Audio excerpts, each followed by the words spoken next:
Oh, that was the best when they asked for a picture of the team, and I sent them a picture of puppies with our faces photoshopped onto them.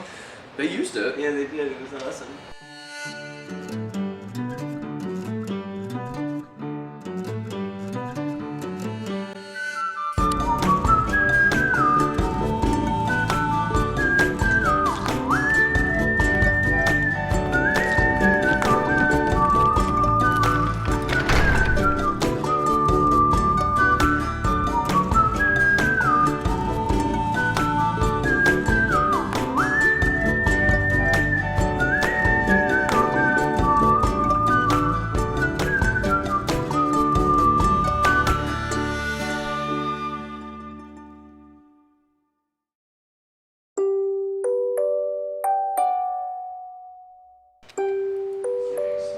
We really need to figure out, the biggest trick is going to be figuring out how to have, like, sexuality everywhere and still have it be family friendly.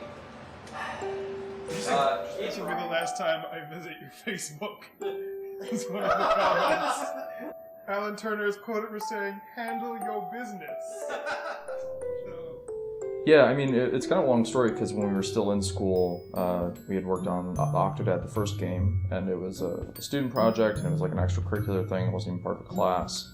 The game dev program had an opportunity where they wanted to make a game to submit to the Independent Game Festival for students, the Student Game Festival. They had the call for it, or they wanted to make it feel like interviews for a job. So we came with a resume, we came in kind of looking, dressed up a little bit. It was like applying, we talked about games, we pitched games, and then from there they selected 20 different people, and we ended up being the team that made the first Octodad.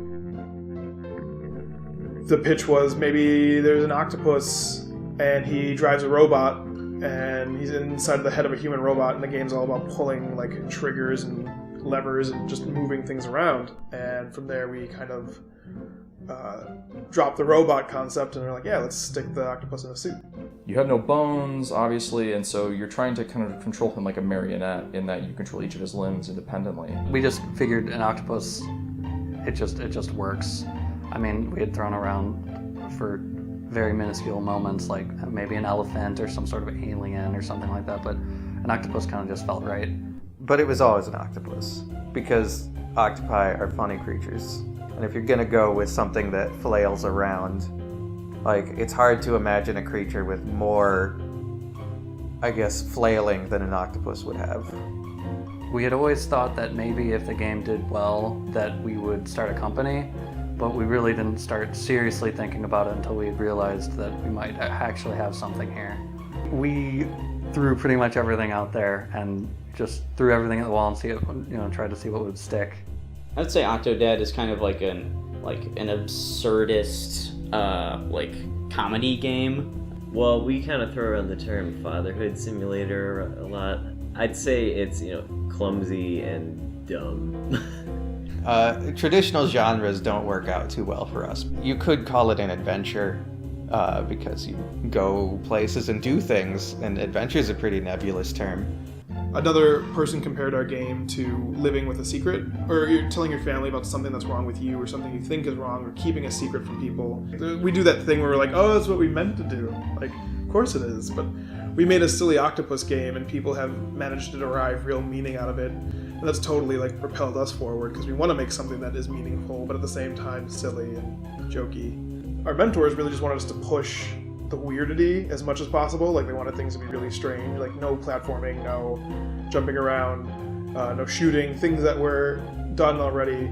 Try and avoid that. We went to the Game Developer Conference. It was huge. It was great. And we didn't win, but people clearly liked the game. People wanted to play it, and people who played it laughed and enjoyed it. I don't know. Yeah, it felt like it just grew over the course of, now it's been, 3 years or so?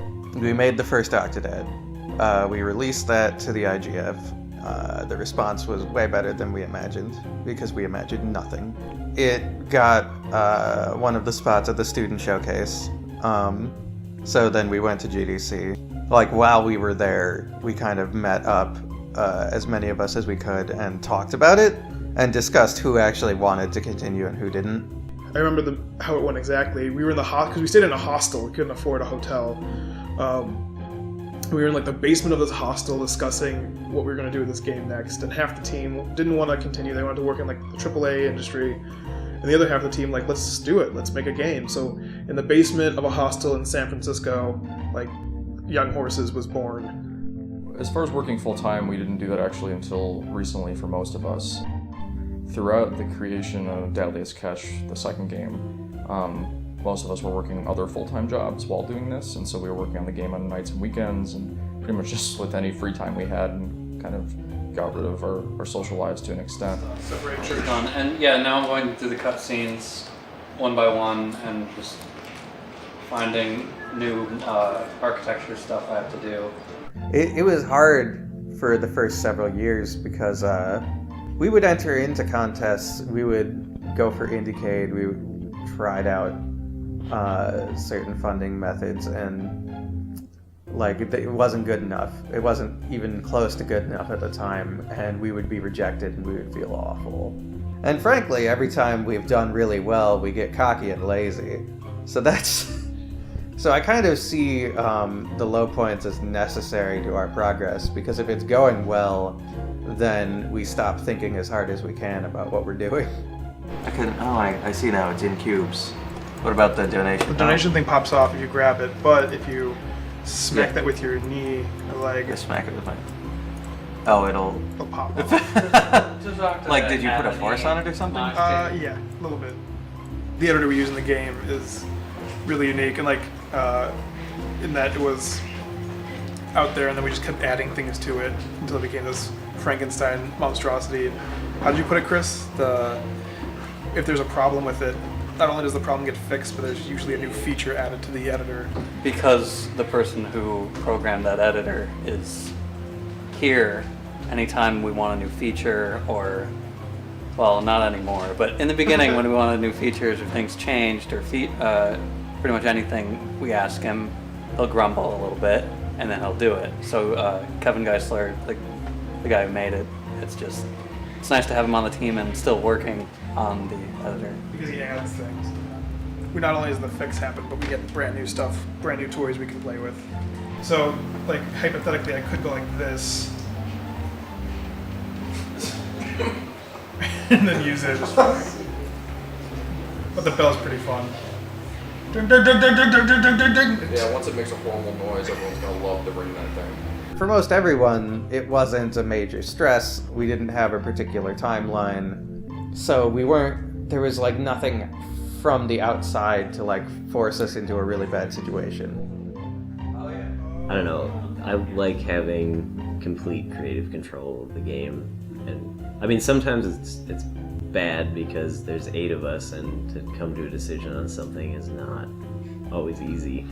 But I'd rather have it take a little extra time than being told by someone this is what we're doing. At PAX East 2013, most recently, we were at a point where we were like, okay, we got the new game, and it's looking good, and people are enjoying it, it's playing well.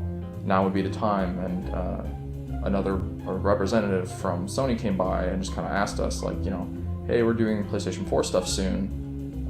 Would you guys be interested in being on there? And we could send you guys some dev kits. And then we're like, yeah, of course, you know. And so, like, I don't know, I think 48 hours or so after we signed paperwork for it, they sent kits. And then about a month later, we had the game running well on hardware. And then they were like, hey, you guys should come to E3. Which we were all pretty stoked about, and we were like, cool, we'll get some, you know, booth space, we'll have like maybe 1 or 2 kiosks or something. And then shortly after that, they asked us if we wanted to be on stage. Young Horses. We sent PlayStation 4 dev kits to the studio comprised of DePaul University grads in Chicago. Within only 4 weeks, they sent us back a playable version of their IGF-nominated game series. Octodad Dadliest Catch will stagger awkwardly onto PlayStation 4. Now, although historically accurate, this game does not contain giant enemy crabs. It was pretty exciting and like weird to see that, and like just be looking at Twitter and like seeing people talk about the game. And I was like, all right, this is when we start getting the attention of the people who are going to hate the game, but also a lot of people who are going to like it. you know that you're doing something right if like 10% of people like can't stand what you're doing and 90% of people love it. That's kind of how I feel about it. The first time I saw someone say, I want to get a PS4 to play Octodad, it just blew my mind. Like, I'd never expected that to happen.